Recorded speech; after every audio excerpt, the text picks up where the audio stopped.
This is why you should never celebrate Halloween ever again.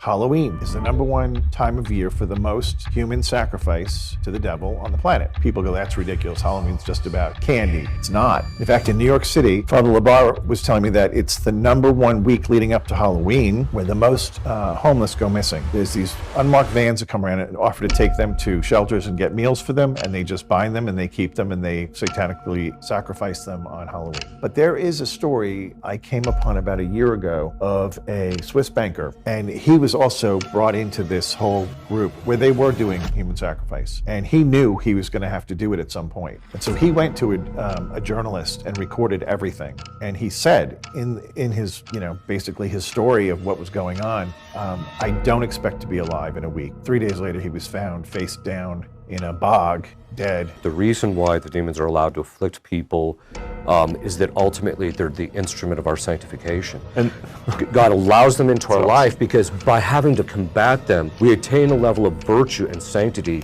that we wouldn't. We would just be mediocre spiritually a lot of times. And in fact, some of the holiest people I've ever met were people who they're possessed, but then they start the spiritual battle, they start developing the virtue, and they become some of the holiest people I've met.